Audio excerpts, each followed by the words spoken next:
Welcome back to AI with Sash. Today, I have the pleasure of hosting Og. Og, you do so much. You've been in the tech space for a while now. I think the better way to introduce yourself is just to ask you, who is Og? So who is Og? Well, originally, I'm actually a engineer. I studied computer science and became an engineer a long time ago, 25 years ago. And I've been doing this for around 20 plus years. I got into the data space in the last 10, and I am somebody that loves to tinker with technology. So it's not just about data, it's not just about software. I also like playing around with hardware. And yeah, I consider myself tech enthusiast, but also data professional. And by the way, thank you so much for joining me today. So, Og and I work together from a distance. We've been conversing about software engineering versus data engineering, et cetera, et cetera. So this is the context for the podcast. My first question, because you can help, and I think a lot of people would benefit from this conversation. My first question is, what are the core responsibilities of data engineers versus data scientists versus software engineers, ML engineers, AI engineers? We have so much nowadays. And I would love if you could clear up a little bit about the differences between each. I do have to say this, like, before we start. A lot of these perceptions of what these roles are very dependent on where you work, what that culture entails, and what the expectations are, right? Because, and even the level of maturity within a company is very different, right? Like, you cannot compare like a CEO from a startup versus a CEO from like Apple, right? Like, it's a very different thing. Same thing with like a data engineer at Apple is going to be very different as a data engineer in a niche boutique consulting firm, right? Like, it's a very big gap there. But there are certain expectations, or I think ways of looking at those roles that has become like a common understanding.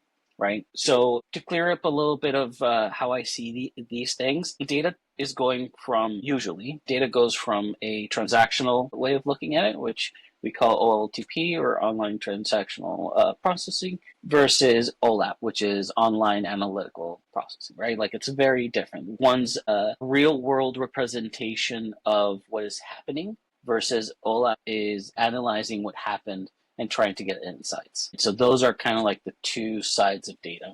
Let's start with data engineers, because I think that one's kind of like the base. Data engineers are kind of in the middle. They're the ones that are translating, right? They're translating from what happened in the real world and where it got saved. It could be structured and unstructured, and then moving that into a form, right, that is going to be usable for the other roles that are involved in data, right? So, for example, believe it or not, a software engineer is on the transactional side because they're interpreting ways of ingesting data from real world processes into a structured form or unstructured form, or just gathering it, right?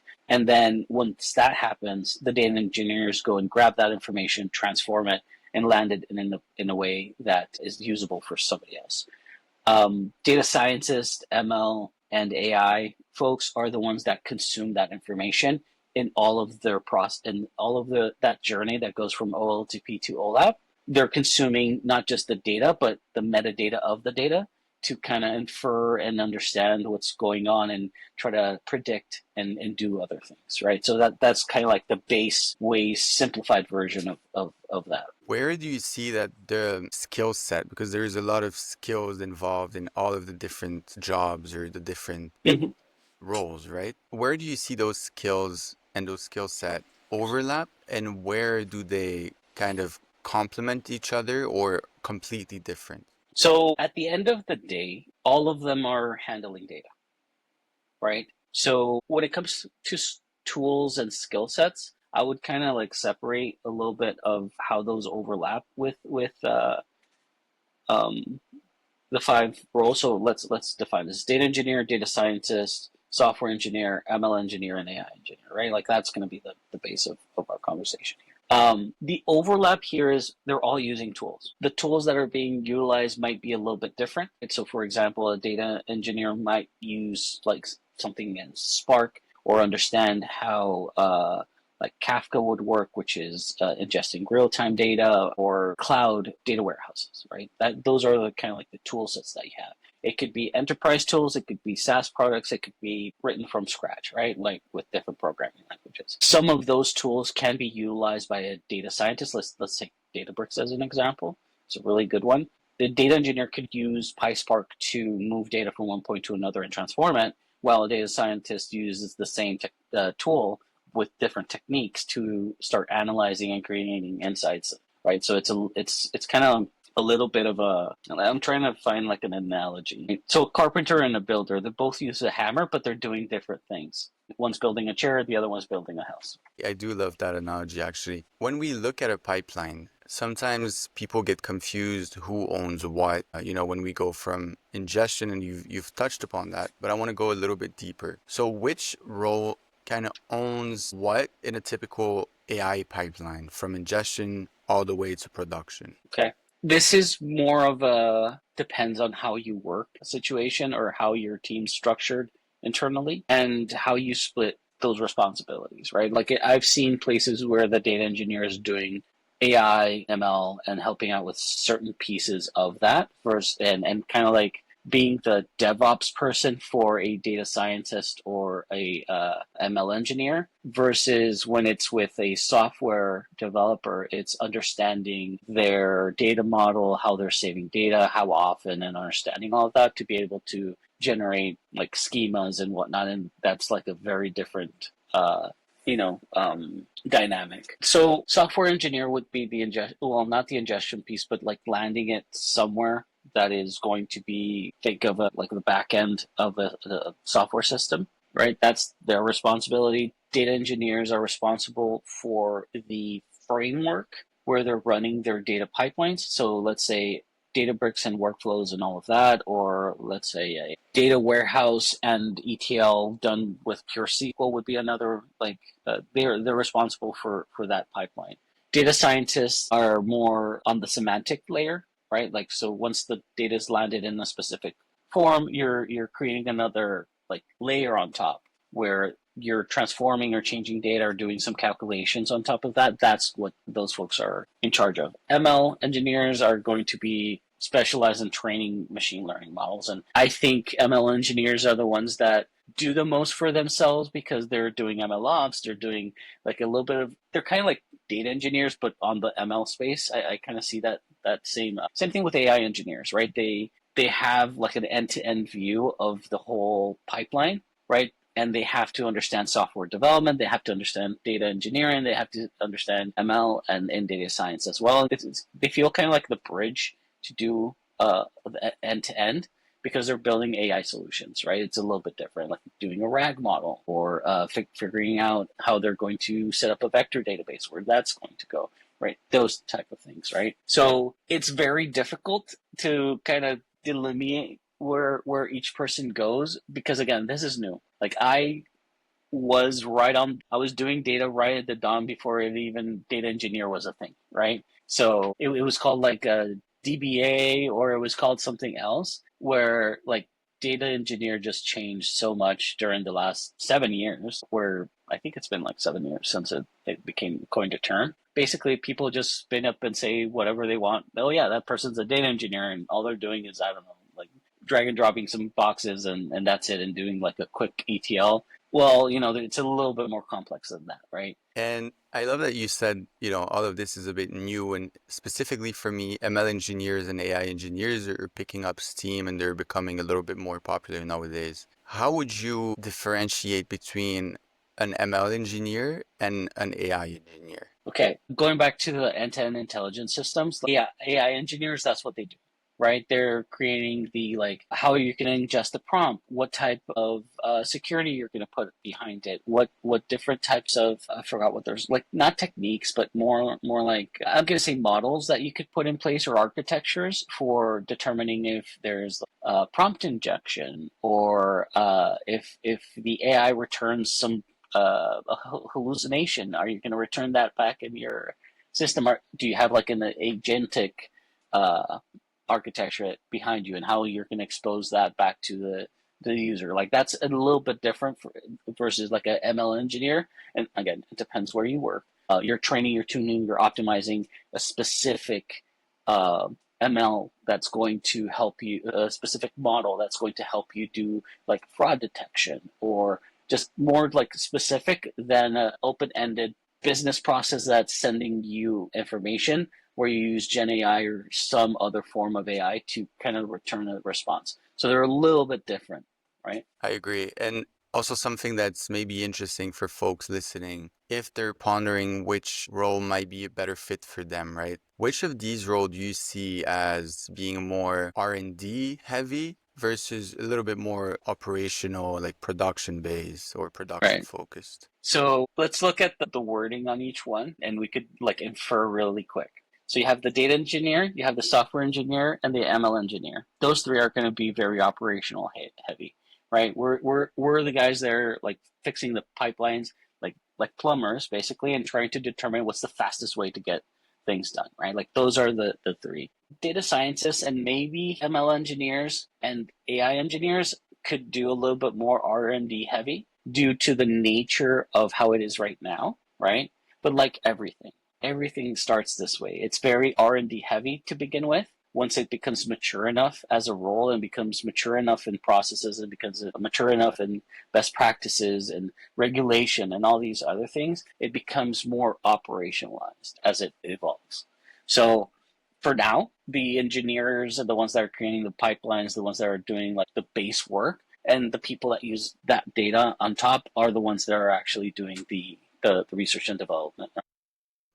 And now that you're working in consulting, you see a lot of projects and you see a lot of teams being formed, right, to complete those projects. What does a complete or successful kind of AI team or data team looks like in practice? So that one's a very hard question because I'm going to give you the consultant answer. Depends. So it depends on the project, man. One of the things I've seen that works the best is when you have, well, first of all, people that are interested and willing in investigating a little bit more, right? Like that's what I've seen.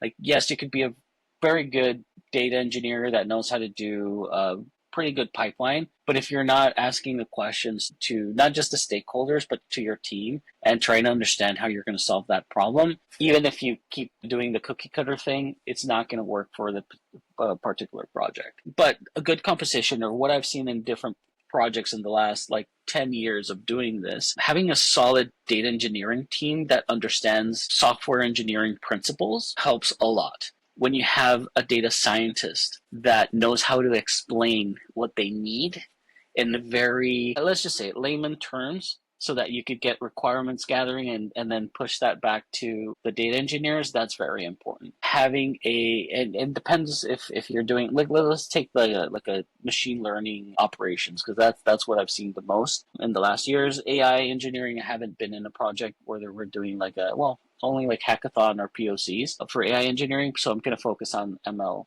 for now. Having a good DevOps person that understands data is important. I know we haven't covered that role here, but I do think in the next 5 years or 3 years, we're going to start seeing more data ops, right?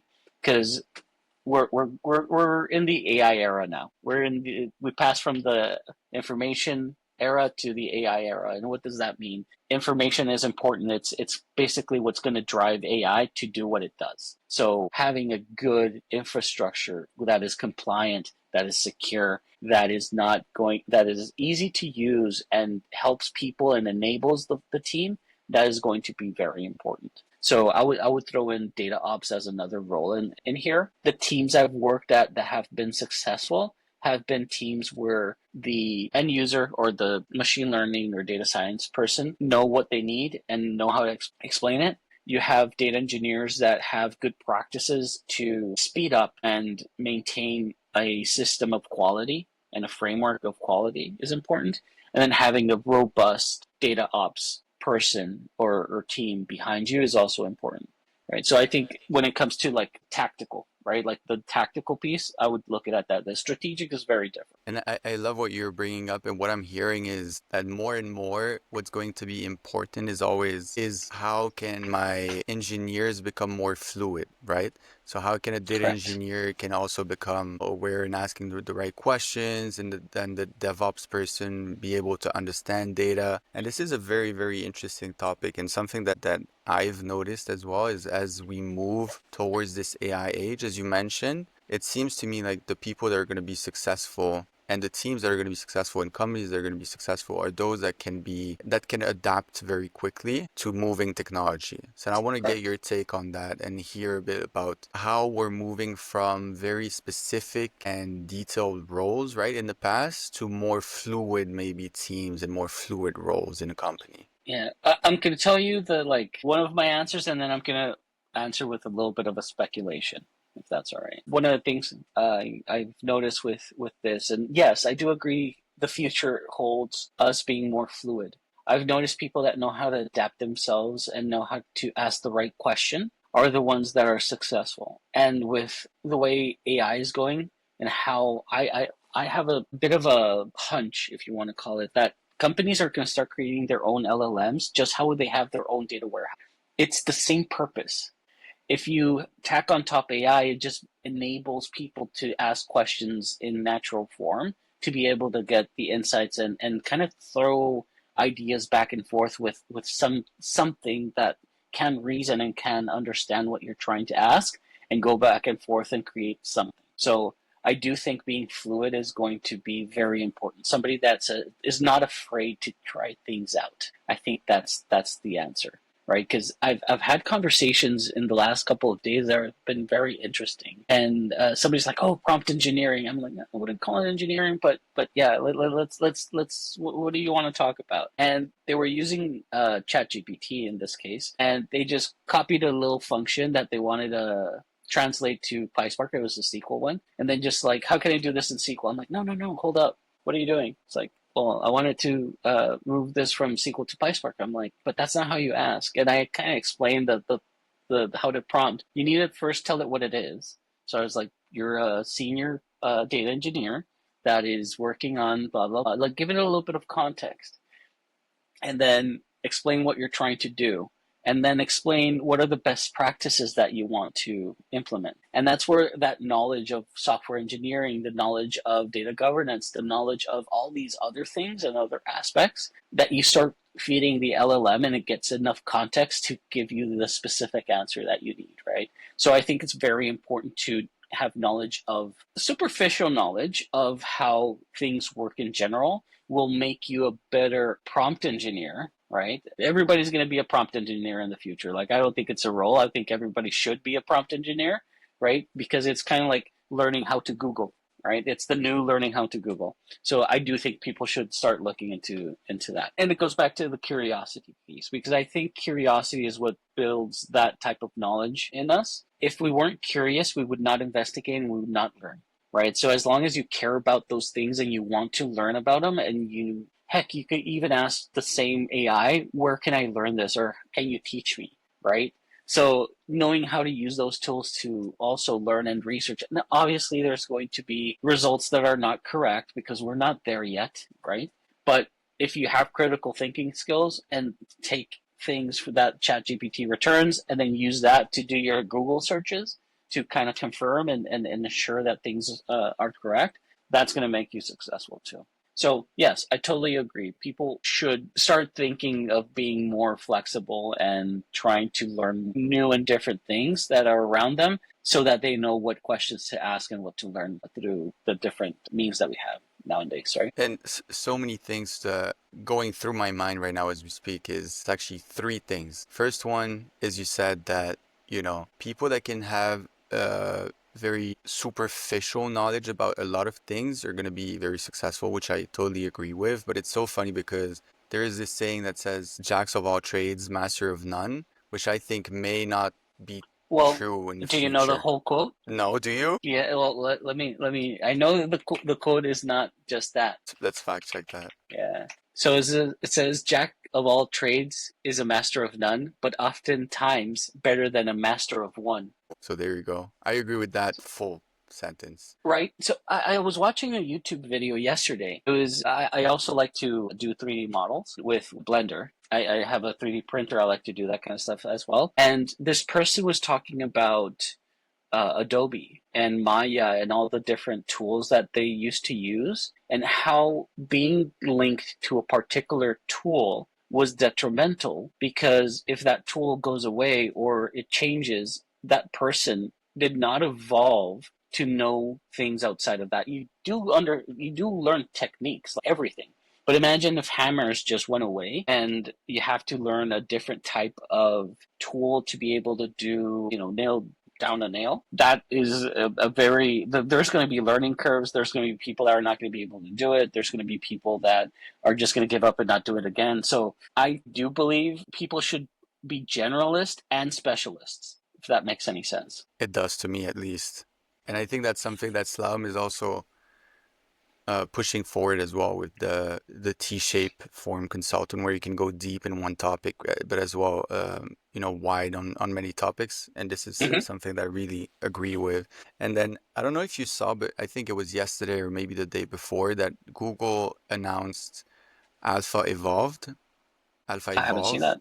And basically, what they do, and I think it relates really well to what you just explained, they built a full AI agent that's able to, based on obviously a good prompt from a scientist or whoever wants to use that agent, go and solve very complex problems. And basically, the way it does it is that you give it, exactly as you mentioned, you give it what you have. And then you define the best practices that you want to see. You pose a problem that you want to solve, and then the agent is able to go and produce many different kind of potential response. And then Mm-hmm. another agent is going to look at all of these responses, select a group of potential high quality responses, and then Mm-hmm. go back and go in an iterative process over that. And they have Yeah, and they're very using the promising pro results. model and the other model, right, which have different types of inference, I think, where Exactly. one's faster than the other. So it's somebody, I know which one you're talking about. They were comparing it to different types of algorithms too. Because like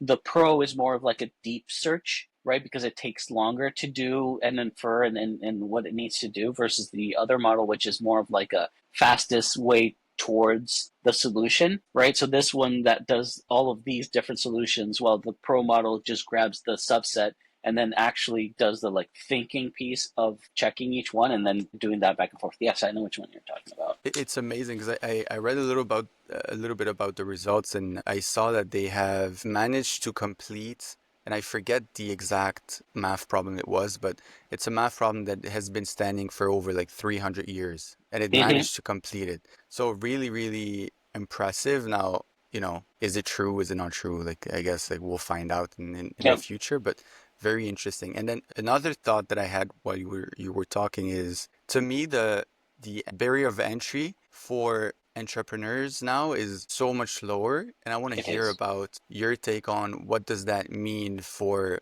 bigger companies that, previously couldn't really be affected by that, because now technology is becoming a commodity and a lot of people can now do a lot of things right at their fingertips. So I want to hear Mm-hmm. about your take on this. Yeah, I do think it enables entrepreneurs to go faster, right? Like I've done a couple of those. I'm not going to say what, but I've been basically it's not vibe coding. I'm calling it like vibe businessy. So something like that, where you're asking a lot of questions of like, okay, if I need to do market research and understand how my market works and what's my market cap, it gives you enough information to do that. And then, okay, if I need to create a business plan, what do I need to do? And we're just like, it's a venture that I'm doing with my wife.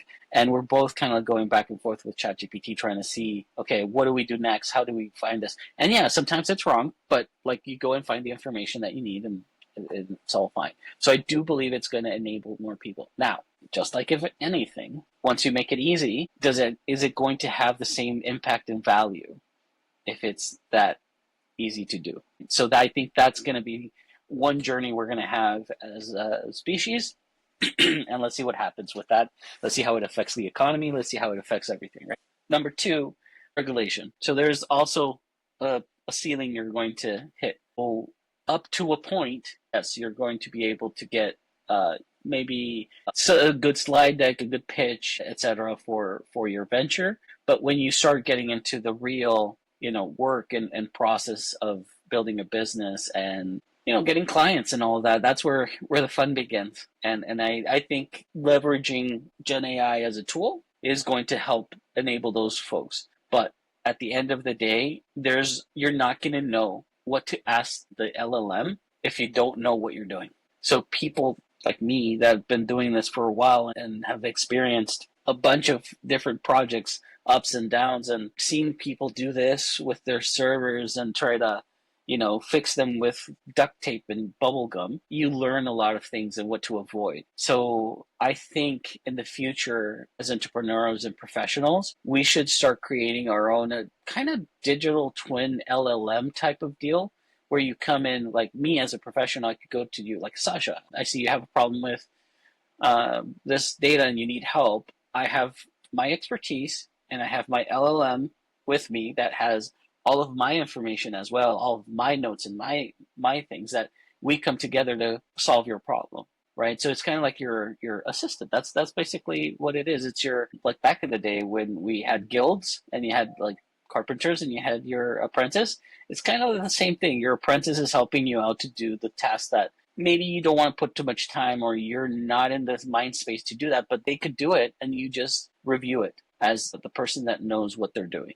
So the output becomes way better. Again, so many thoughts and it's such a interesting conversation. I'll throw some of these at you, and then you pick the ones you want to respond to. To me, Mm-hmm. this lower barriers of entry is good for the broader society because that means that there is more choice, right? And there is potentially more applications that can resolve people's problems, right? Mm-hmm. But it also means that we have to figure out which ones we want to use because now the Mm-hmm. market is flooded with Correct. solutions. So Correct. how do we do that first? That's my question. Just look at the video game industry, man. Like, no, seriously, like if you look at how it corrects itself, I don't know how much you know about video game history, but Atari went through something like this. They were just creating games that were like the whole like Atari ET game. I don't know if you've heard about that thing where it was a I did. disaster. The guy made it like in 4 days or some junk like that. It was a horrible game. There's a landfill in LA or California that where there's a bunch of them, or Arizona or something like that. Anyway, the market was bad. Like all the output was really bad, and people were getting pissed off basically. So people start voting with their wallets. So yeah, you could have all these people creating these great things or not so great things, and people are going to buy them. And then people are going to realize the quality of them and start identifying which ones are not good and which ones are good. And then it's just going to go through there. Regulations going to happen. Governments are going to step in, or just the same people are going to, by word of mouth, generate that funnel that sifts through all of the things that are not going to be good. Just look at all of the AI powered SaaS applications that are out there, right? They're one in a million, but there's a couple of them that are good. Like, for example, Suno AI, which is one I've been playing around with to create music. It's great, right? Like, it's awesome to do that. But there's other ones that you see in typical ads in either TikTok, Instagram, blah blah. That oh yeah, create your digital twin, blah blah. And it's just on top of the LLM, not really like safe either. Yeah.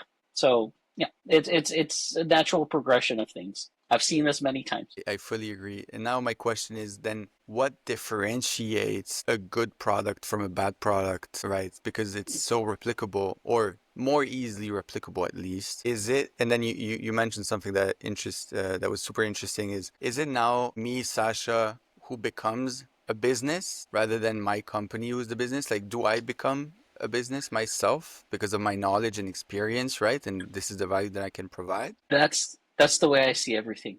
You are a business always, like especially in our system, right? You when you go to as an employee, you are a business. You have a contract between a company and yourself. At the end of the day, you are operating as a business. So that's why when I see people like, oh, you need to work on your personal brand, I do agree with that. Like I've been working on it since like 5 years ago. I have my webpage. I did podcasting. I did YouTube. I do Medium, Substack. You name it. Like yes, it is important to show your expertise. People are not going to know what you know if you don't tell them. Like that's number one. And yeah, you bring your knowledge and tools and understanding and experience to a company or to your business. Like that's a given for me, right? You did touch upon something else before. I'm trying to remember what it was. Uh, anyway, but yeah, that's my stance on that. What what makes something good or bad or like worth your while. I'm old, and I've one thing I've kind of figured out is beauty is in the eye of the beholder, right? Let's take two IDEs. I know this one's like super not controversial, but people have are very opinionated of this. Like IDEs, where you work, like a VS Code or whatever. Like PyCharm, oh no, VS Code, no, something else, or Vim, and everybody has their own like perceptions on what is good. So whatever the overall population thinks is good, that's what's going to survive, right? And it also depends on the company and what they're providing. Some companies are super bad and they're still around just because they have one thing that people want and they keep putting money into it, right? And there's some companies that are super good, but they don't get the word out, and not a lot of people get to utilize and be able to say, okay, this is something that has value. So it's very subjective to understand what AI tools are good or bad. Like it's your criteria, right? Agree. And like when I was asking you about I am I gonna become like a business, I think it goes even further than that. I think in the AI age, if we can call it like that, I believe and I strongly believe, and maybe this is very naive of me, but I do think that trust, even though it was important before, is gonna become even more important. And I think that if I look at myself, what makes people want to listen to my podcast, for example, would be that they understand and they trust me for asking the right question, but also to show unfiltered content and something that is Mm-hmm. true and genuine, right? And then Yep. they know that they can trust me and rely on me for bringing valuable information. So I think that the trust factor is going to become increasingly important in businesses in the future. And I don't know what you think, and I'm curious to hear it. Yeah, I agree, and I think it's kind of remind me when you were talking of blockchain. So years ago, when blockchain started bubbling up, I didn't see any like business application yet, and I didn't get into the space, so I don't know much. Okay, I know it's used for crypto. I know how it works. It's kind of like a ledger that is shared among people to kind of say, well, if I'm doing this, I know you're doing that, and that builds trust because there's a system around it, kind of like laws. We trust that another human being is not going to harm you because there's laws that protect you, that if they do that, there's consequences, right? So I think trust is going to happen when we do have that type of regulation in place, right? Where if there is a bad actor, if there is somebody that's going to do something malicious, and there has to be a consequence for their actions. If not, there won't be any inherent trust where we have a signed contract or something that does back you up to do that, right? I do not believe in blind trust. Like that's just me. I don't think we should just take things for granted, or if somebody tells you something is just because they say it is. I always am very critical of that and always say, hey, you have to investigate, you have to know, you have to figure out what's behind all of this, right? For us to get to that level, I think we still have a couple of years to go for regulation and other rules to be set, either social or judicial. It depends on how we're going to take on that. But yeah, like we're gonna have to figure out what the etiquette's going to be. I love that. Now, if we go back a little bit into this whole conversation of definition of roles and what roles do what, etc., I have a question. There is a lot of CEOs, there are a lot of CEOs from major companies that are saying AI is going to just code everything, right? They're already saying that it's coding like about 30%, like that, LLMs are coding about 30% of code right now in production, etc., etc. You're someone that's very technical. I'm curious to hear, should I still invest, if I'm someone that wants to get in the field, should I still invest in learning how to code? If yes, why? And do you see that being taken away from technical people anytime soon or at all? Coding is not just learning how to use a programming language and putting like writing it out. And that's what the AI is doing. It knows the language and it writes it out. The important piece here is knowing the patterns, knowing best practices, knowing how things work, knowing how to create architectures, knowing how to create patterns in those architectures, and having that way of thinking. That's what a developer is. That's what a programmer is. Programmer is not the language, a programmer is not the code. And if that is the programmer, that is, in my opinion, okay, is not somebody that knows how to program. They know how to code, which is different, right? I'm going to give you an example. And I know I posted it in our channel once. I always have this, used to, and maybe I'll keep using it, interview question where I ask, do you know how a SQL clause is executed? And not a lot of people know how to answer that question. They think the machine just reads from the select all the way down, and that's not how it reads it. It goes to, it kind of hops around because it's trying to give you the smallest data set the fastest way possible, right? And you need to understand in the background how a database works and how it does things, because if you know that, then you can do performance tuning on the lovely SQLs I've seen out there, right? There's like nested SQLs and this, and they do like crazy wheres and calculations in the select. Well, okay, let's digest this and make this a little bit better, right? And if you know how things are executed, you know where to attack. But it's the knowledge of how things work and what they're doing and what problem you're trying to solve, which is important. The coding, the tool, and all of that is, in my opinion, irrelevant, right? Tools are going to change, programming languages are going to change. All of that is very dynamic. What isn't dynamic is how we solve problems. I mean, yes, because every problem is different, but there's techniques and patterns and best practices that we've brought with us during the years to kind of build these stuff, right? So no, I don't think it's, yeah, learn how to code because you need to learn how it works. But I would invite I would invite everybody to learn why and how it communicates in the back end, right? And what does it spin up? For example, Java is very different than Python.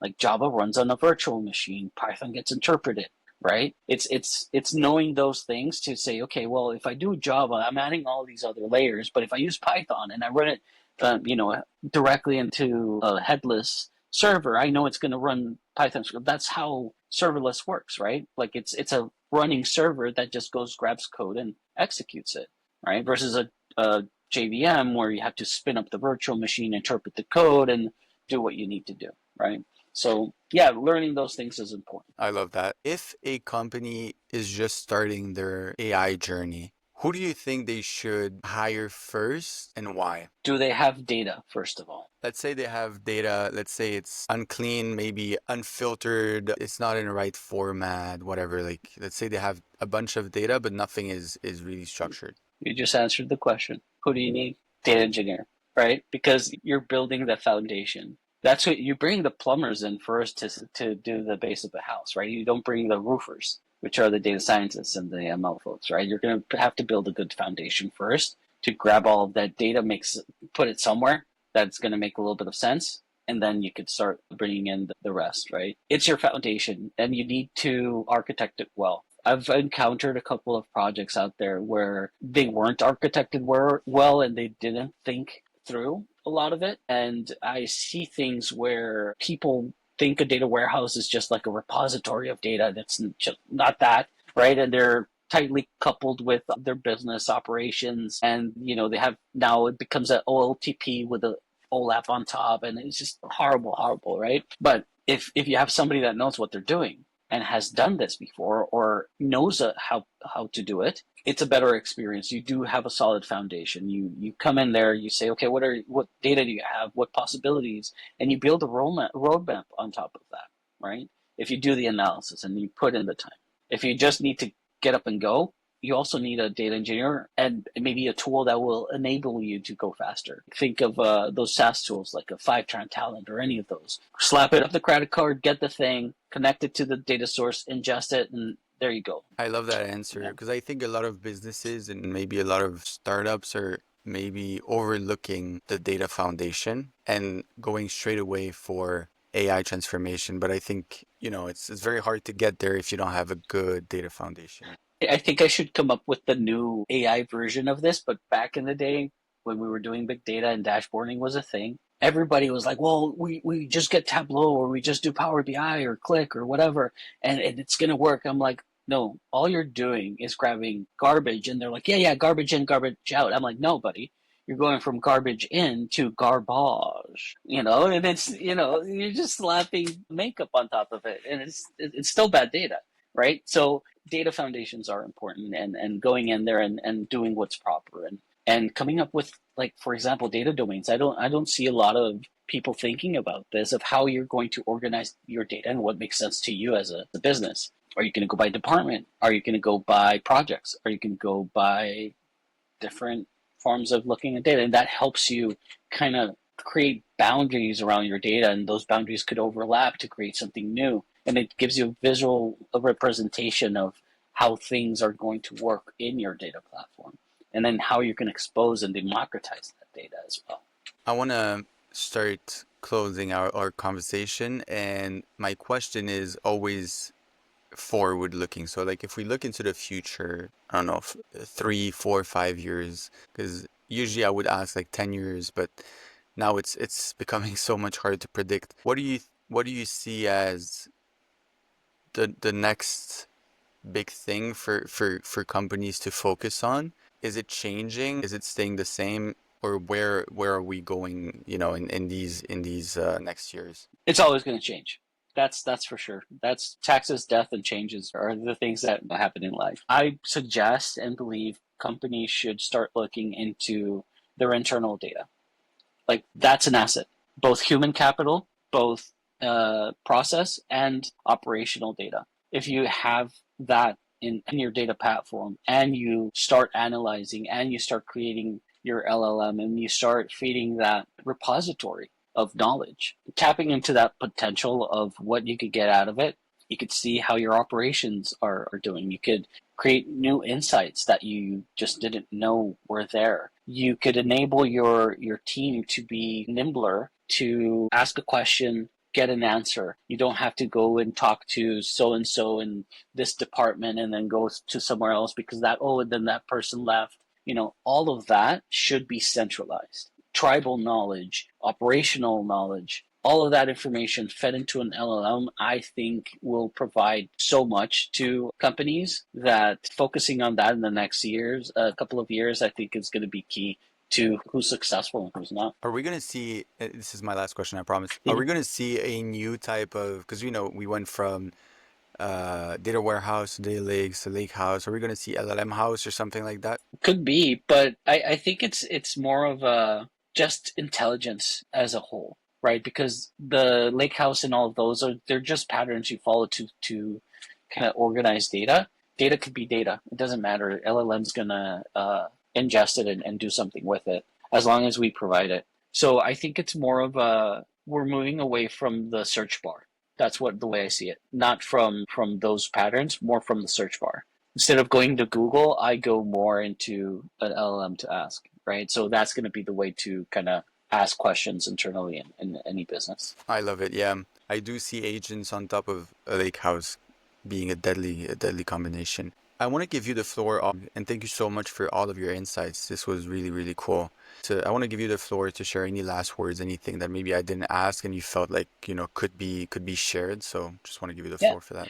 all I want to say is stay curious. I think if you care about a topic, if you care about anything and you have passion, focus your energy into that. Even if it's not something like this, I feel we always tend to, or most of the people I've mentored, I hear a lot of like, well, what should I do? What's going to bring me money and this? I'm like, yeah, money is important. Don't get me wrong. But if you're doing something you love, even if the money is not quite there, right? Like yeah, I get your needs are important, but if you're happy and you're doing something you love, I think that's worth more than the economic factor. So I always say stay curious and follow your passion. That's kind of my last words here. Love it. Thank you so much, Og. Alrighty, anytime, Sasha. Take care. Ciao.